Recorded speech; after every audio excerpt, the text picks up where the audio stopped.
네, 여러분 안녕하세요. 김명희 교수 상담TV의 김명희입니다. 오늘은 44편의 영상인데요. 2020년 7월 9일입니다. 오늘의 주제는요. 어린 시절의 상처가 배우자를 선택하는데 동기가 될 수 있다. 또는 자신의 이상적 배우자는 어린 시절의 상처와 관련이 있다. 이런 주제를 가지고 말씀을 드리겠습니다.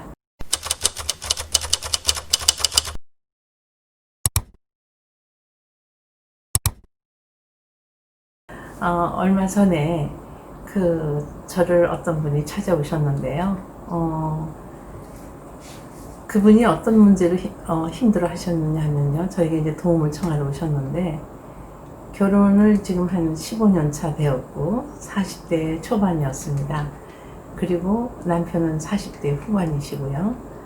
그런데 이제 이분이 하소연의 그 골자가 서로 연애 결혼을 했고 서로 좋아서 결혼을 했는데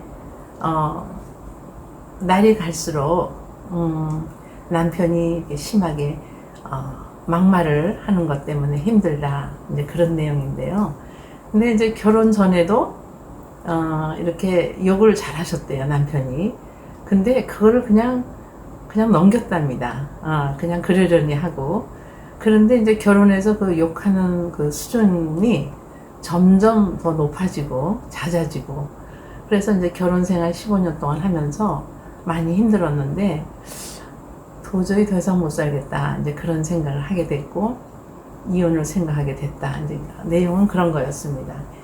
그 친정 아버님이 이제 술을 많이 드셨고, 그래서 이제 부모님께서 이혼을 하셨고, 또 아버님 되는 분이 이제 가정 폭력이 좀 있었고, 그래서 이제 본인의 생각은 자기는 만약에 결혼하면 절대로 아버지 같은 사람하고 결혼하지 않을 것이고, 또 엄마처럼 살지 않을 것이고, 참고 사는 그런 엄마가 참 딱했다고 얘기를 하시더라고요. 이제 회사 다니다가 같은 사내에서 술 담배를 전혀 하지 않는 어떤 성실한 남자와 연애를 해서, 그런데 결혼을 해서 결혼 전에도 말을 좀 함부로 하는 그런 성향이 있었는데 그게 점점점 심해지고, 좀 스트레스가 있거나 좀 못마땅한 일이 있으면 이렇게 말을 너무 지나치게 함부로 했다는 거예요.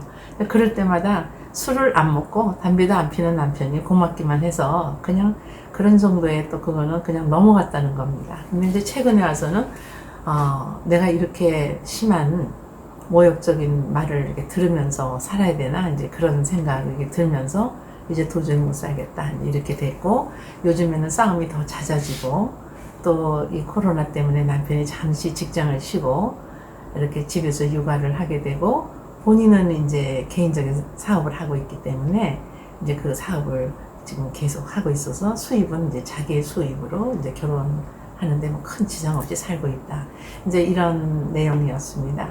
그리고 아이는 이제 초등학생 아이가 있는데, 그 자녀 앞에서도 남편이 뭐 XX년 뭐 이렇게 하는 욕은 태반이고, 그래서 이제 처음에는 일을 안 하고 집에서 자기 대신에 육아를 하니까 스트레스가 있어서 그러려니 하고, 남편에게 이제 고마움을 많이 전했다는 거예요. 당신이 있어서 내가 일할 수가 있고 당신이 자녀를 돌봐주니까 너무 고맙다, 이런 표현을 나름대로 많이 했다고 하더라고요. 그럼에도 불구하고 남편의 그런 그 욕하는 것, 때리거나 또는 뭐 술을 많이 먹고 폭력을 하는 거는 없다고 합니다. 그런데 이렇게 욕을 많이 해가지고, 그래서 이제 제가 이런 말을 했어요. 언제적부터 욕을 하기 시작했냐 했더니 연애 시절 때부터 했다는 거예요. 근데 그때는 그게 그렇게 나쁘게 안 들렸대요. 그냥 친밀감으로 들렸다는 거예요. 자기를 귀여워서 그러나 보다, 이렇게. 그래서 제가 이렇게 얘기했습니다. 이제는 남편이 됐든 아내가 됐든 그 누군가가 됐든 자녀가 됐든 당신에게 내가 듣고 싶지 않은 그런 막말을 할 때는 단호하게, 당신이 그렇게 말을 할 때 내 기분이 어떻다는 것을 단호하게 알릴 필요가 있다고 말씀을 해줬어요. 그래서 이제 그 다음에 오셔서 그러더라고요. 교수님이 하라는 대로 그 대신 절대로 언성을 높여서 싸우지는 않아야 된다 그랬거든요. 그래서 그 남편하고 이제 동네에 이제 이런 길을 산책을 하면서 얘기를 했다는 거예요. 벤치 같은 데 앉았겠죠. 그래서 나는 당신하고 이러저러해서 결혼했고 당신이 술, 담배 하지 않는 것만으로도 난 너무 감사했고, 그리고 제가 숙제로 내준 거죠. 우선 감사했던 것들을 우선 말을 해서 시작을 하고, 내가 원치 않은 것을 절대로 앞으로 하지 말아달라고 그렇게 단호하게 얘기를 하는 게 좋겠다고 이제 말씀을 드리면서 그걸 숙제로 내줬는데, 그래서 처음에는 칭찬을 한 거예요. 당신이 이렇게 양육을 돌봐주니까 내가 일할 수 있어서 너무 고마워. 그리고 당신은 술, 담배를 안 해서 난 그것도 고맙고, 뭐 이렇게 등등등. 그분의 좋은 점들을 쭉 얘기를 했다는 거예요. 그런데, 당신이 결혼 전부터 나에게 말을 함부로 하는 거에 대해서 내가 지금까지 이렇게 묵과해 오면서 지금은 도저히 내가 당신이 하는 그 막말 수준이 너무 높아지고 너무 나에게 이게 심하게 상처를 주기 때문에 더 이상 당신이 그렇게 나에게 함부로 막말하는 것을 용납할 수가 없다라는 것을 단호하게 이제 얘기를 했다는 거예요. 그래서 이제 골자는 그 얘기를 하고 나서 남편이 얘기를 하더래요. 내가 너가 믿거나 싫어서 그런 게 아니야. 난 이건 버릇인가 봐. 나는 당신한테만 그런 게 아니라 우리 엄마한테도 그랬어. 그리고 나는 이렇게 길을 지나가다가도 누가 운전을 좀 잘못하면 당신이 알다시피 막 욕이 나오잖아. 이제 그렇게 얘기를 하더라고요. 네, 근데 아내만 이제 상담을 하면서 지금 현재 많이 나아지고 있고 남편의 욕이 많이 줄어들었고, 근데 이제 무의식 중에 습관적으로 하다가도 이제 아차 이렇게 깨닫고 여보 미안해 내가 또 실수했어 이렇게 지금 말하는 단계가 된 거죠. 그래서 지금까지 말씀을 정리하면 누군가가 나가 원하지 않는 나를 그렇게 자존감을 떨어뜨리고 나를 이렇게 무시하는 언어를 할 때는 남편이 됐던 심지어는 뭐 어머니가 됐든 부모라도 또는 자녀가 됐든 아내가 됐든 언성을 높여서 싸울 일은 아니고 딱 당신이 그렇게 말하는 것이 내가 용납이 되지 않는다는 것을 분명히 알릴 필요가 있다. 이게 이제 골자예요. 그래서 그거를 늘 아무렇지않게 듣다 보니까 우리 아내는 혹은 우리 남편은 혹은 우리 엄마는 혹은 우리 자녀는 뭐 내가 욕해도 아무렇지 않으니까 그냥 이게 습관적으로 아무렇지 않게 나오는 거죠. 그래서 이제 이거를 꼭 알릴 필요가 있고, 당신이 나에게 그렇게 말을 함부로 할 때 나는 이런 느낌이 든다. 그래서 그 느낌을 꼭 말씀을 할 필요가 있습니다. 라고 이제 말씀을 드렸고요. 어린 시절에 이제 그 남편의 경우는 제가 이제 남편 보진 않았지만 이제 일반적으로 이마고 부부 관계 치료 이론에 입각하면 어린 시절에 어떤 그 양육자로부터 받았던 어떤 그 부정적인 이미지 혹은 긍정적인 이미지가 됐든 그 이미지가 나에게 각인이 되어서 내가 삶을 살아가는 동안 상당한 영향을 미친다는 거죠. 그런데다가 이제 또 하나 발견한 것은 이분이 이제 욕할 때 주로 어떨 때 욕을 하는 것 같아요? 라고 제가 질문을 했더니 고부간의 이제 관계는 굉장히 좋은 편인데 너는 어떻게 뭐 우리 엄마가 남편한테 하듯이 꼭 너가 그렇게 하냐? 이제 이런 말을 한다는 거예요. 그래서 어머니하고 관계는 자기가 굉장히 좋은데 말투도 어머니하고 비슷하고 뭐 헤어스타일도 어머니를 자기가 좀 닮아가고, 근데 이제 시어머님께서 굉장히 잘해 주신대요. 그래서 서로가 그냥 이렇게 마음을 터놓고 얘기할 정도로 친하답니다. 근데 이제 그 부분에서 남편이 너는 왜 꼭 우리 엄마를 닮아가니 내가 제일 싫어하는 것만 닮아서 하는 것 같다. 이제 이렇게 가끔 얘기를 한다는 거예요. 그러면서 그럴 때 욕을 많이 한다는 거예요. 그래서 제가 이제 그 이마하고 부부 관계 치료 이론에 입각해서 이제 이런 말씀을 좀 드렸습니다. 물론 그 남편의 이제 가계도도 보고 아내의 가계도라는 것은 제가 다른 영상에서도 말씀드렸지만 상담을 하다 보면 나의 양육자와 나와의 관계는 어땠으면 주로 한 3대를 거쳐서 보게 되는데요. 집안에 이게 흐름이라는 게 있거든요. 그러니까 아동을 학대하는 그런 요즘에 부모들이 친부모도 있고 무슨 양부모도 있는데 제가 다른 전편 영상에서도 이제 아동 학대에 대해서 말씀드렸지만 아동 학대를 하는 부모들의 유형 중에 자신이 어린 시절에 학대를 받은 경험이 있는 분들이 또 자기 자녀들을 학대하는 경우가 많고 이것은 학대는 대물림 된다 이런 말씀을 다른 영상에서 드렸습니다. 그런 것처럼 어머니가 이제 이 자녀를 양육하면서 막말을 한 거죠. 그리고 이제 나는 절대로 엄마처럼 저렇게 안 할 거야 했는데 그 모습을 그대로 하고 있는 거죠. 그 아들이.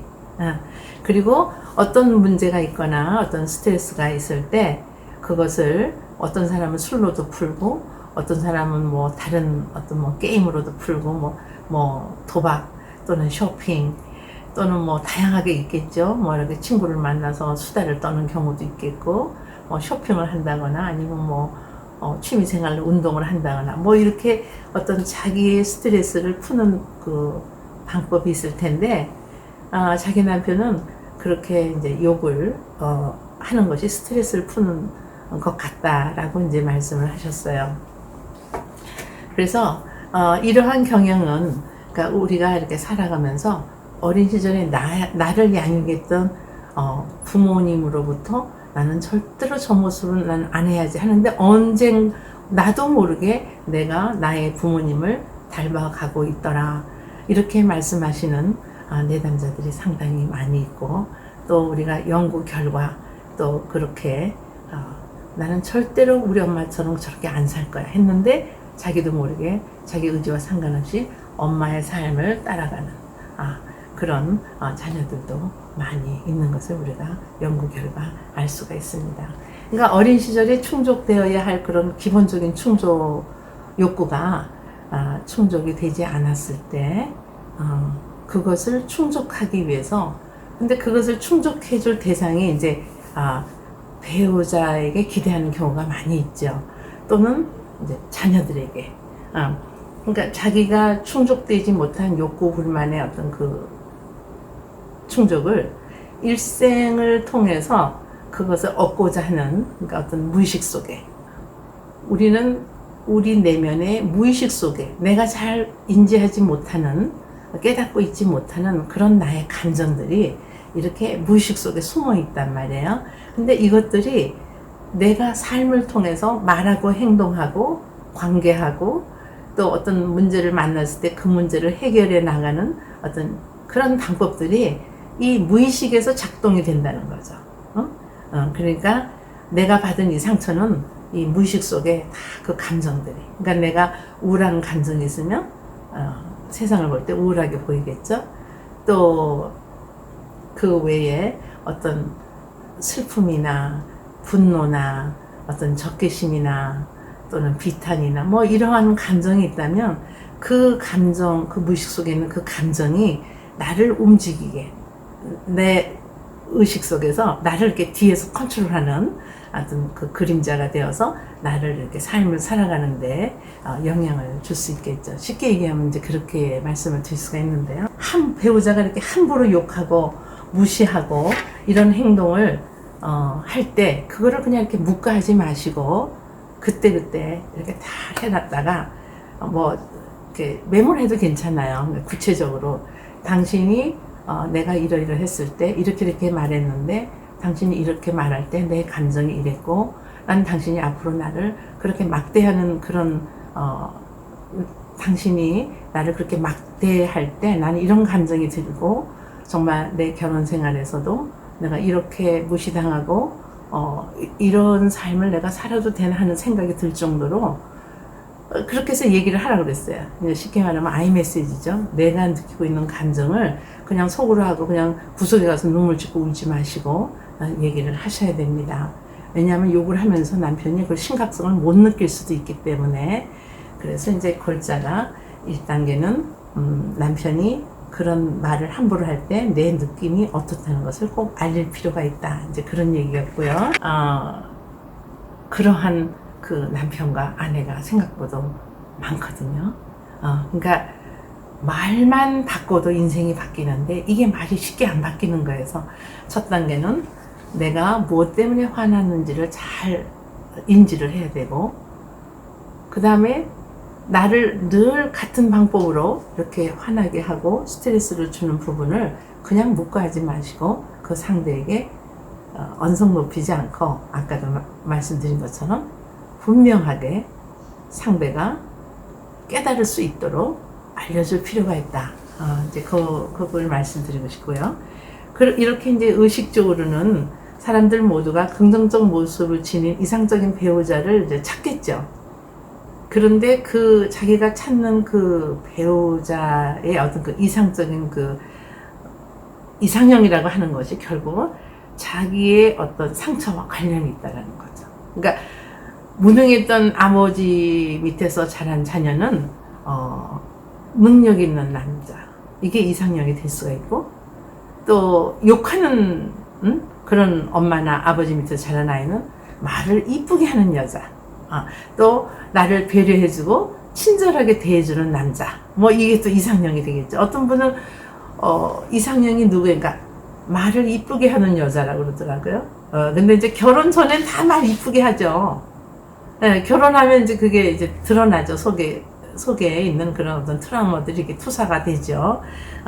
그리고 또 어떤 분들은 뭐 이렇게 능력 있고 돈 잘 쓰고 또 이벤트 잘 해주는 남자, 뭐 이런 분들도 계시잖아요. 그리고 뭐 도박을 하는 경우는 절대 도박만큼은 안 하는 사람이었으면 좋겠습니다. 또 이렇게도 말씀을 하지 않습니까? 그러니까 무의식의 정서, 감정을 내가 못 느끼지만 그 무의식 속에 있는 그런 어떤 감정과 정서들이 내가 세상을 살아가는데 나를 움직이는 하나의 원동력이 될 수 있다. 이제 이렇게 말할 수 있겠습니다. 그러니까 나를 찾아 떠나는 그 여행이 지속되는 거죠. 우리 죽을 때까지 나라는 존재를 이제 나를 찾아 자신을 향한 여행을 끝내야 되는데, 그러기 위해서 이제 다양한 사람들을 만나게 되면서 또 그 중에는 정말 나를 정말 돌봐주고 또 이렇게 배려해주고 또 나를 공감해주고 그런 사람도 이제 만나겠지만, 나에게 늘 상처만 주고 나의 아픔을 이렇게 칼로 찌르듯이 찌르고 이제 그런 사람들도 이제 만나게 되겠죠. 어린 시절의 상처가 배우자를 선택하는데, 다시 말해서 이상적인 배우자라고 본인이 생각하고 그런 배우자를 찾는데 어린 시절의 상처, 다시 말해서 충족되지 못했던 어떤 그 욕구를 채우고자 하는 그런 어떤 동기가 될 수가 있다. 그래서 오늘은 그 욕하는 남편가 더 이상 살고 싶지 않은 그런 아내의 마음이 되어서 그럴 때 어떻게 대처해야 되는지, 첫째는 그냥 넘기지 말라는 거죠. 연애 시절부터 욕을 한 남자친구를 그냥 방치하고 결혼해서 15년 동안 계속 그렇게 험한 말을 들었으니 매사에 이제는 도저히 못 듣겠다는 거죠. 그러니까 그것을 그냥 듣고 있지 말고 정리를 해서 당신이 이렇게 얘기할 때 내 감정은 이러이러합니다. 그러니 정말 부탁이니 나에게 이렇게 나를 무시하는 이런 말은 하지 않아줬으면 좋겠다는 것을 아주 단호하게 그 사람이 깨닫고 인지할 수 있도록 꼭 얘기를 하셔야 된다. 이제 이렇게 말씀을 드리고 오늘 영상을 정리하도록 하겠습니다.